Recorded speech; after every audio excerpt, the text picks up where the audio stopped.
നമുക്ക് കാണാൻ വേണ്ടി കഴിയും. ഈ നൂറ്റാണ്ടിനെ പറ്റി വിശദീകരിക്കുന്നത് ഈ നൂറ്റാണ്ട് നിറങ്ങളുടെയും ദൃശ്യങ്ങളുടെയും നൂറ്റാണ്ടാണ് എന്നാണ്. ഒരുപക്ഷെ നമ്മുടെ നാടകവേദികളെ എടുത്ത് പരിശോധിക്കുകയാണെങ്കിൽ അത് നമുക്ക് വ്യക്തമായിട്ട് കാണാൻ വേണ്ടി കഴിയും. ആദ്യകാല നാടകവേദികളിൽ നാടകം തുടങ്ങുമ്പോൾ തന്നെ പറയും, രംഗം 1 ഇത് രാജാവിൻ്റെ രാജകൊട്ടാരമാണ് എന്ന് പറഞ്ഞിട്ടായിരിക്കും തുടങ്ങുക.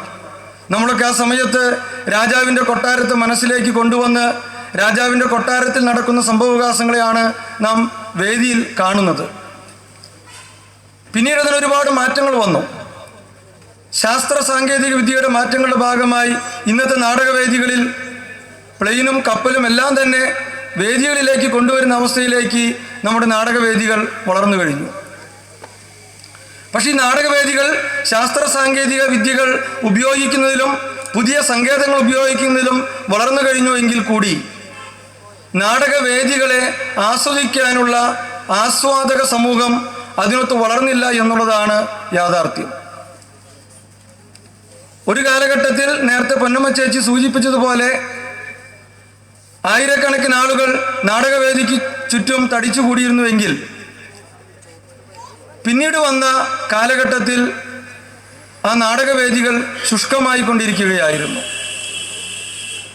അങ്ങനെ ഏറ്റവും ഉയർന്ന ഒരു കാലഘട്ടത്തിൽ നിന്നും ഒരു താഴ്വാരത്തിലേക്ക് പോയി ഇപ്പോൾ നാടകവേദികൾ വീണ്ടും നമ്മുടെ നാട്ടിൽ സജീവമായി കൊണ്ടിരിക്കുന്നു എന്നുള്ളത് ഒരു യാഥാർത്ഥ്യമാണ്.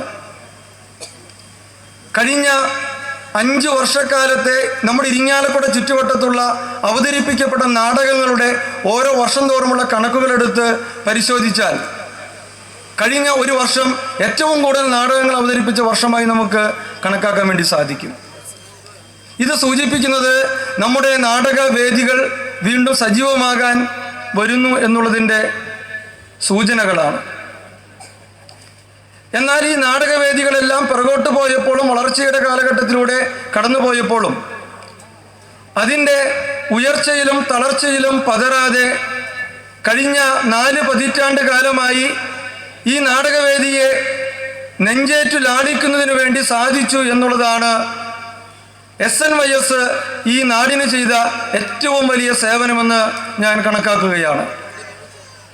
അങ്ങനെ ഈ നാടകമെന്ന കലയെ മാനസിക പരിവർത്തനത്തിന്, ജീവിത പരിവർത്തനത്തിന് ഉപയുക്തമാക്കുന്നതിന് വേണ്ടി കഴിഞ്ഞ 4 പതിറ്റാണ്ട് കാലമായി പ്രവർത്തിച്ചു വരുന്ന SNYSനെയും അതിന് പിന്തുണ നൽകി വരുന്ന SNBS സമാജത്തെയും ഹാർദമായി അഭിനന്ദിച്ചുകൊണ്ട് ഈ പ്രസ്ഥാനങ്ങളെയും അവർ നൽകുന്ന സേവനങ്ങളെയും കാത്തുസൂക്ഷിക്കുന്നതിന് വേണ്ടി, നാടകമെന്ന കലയെ കാത്തുസൂക്ഷിക്കുന്നതിന് വേണ്ടി നിങ്ങൾ ഓരോരുത്തരും കാണിക്കുന്ന ജാഗ്രതയെ ഹാർദമായി അഭിനന്ദിച്ചുകൊണ്ട് എല്ലാവർക്കും ഭാവുകങ്ങൾ നേർന്നുകൊണ്ട് ഞാൻ എളിയ വാക്കുകൾ ഉപസംഹരിക്കുന്നു.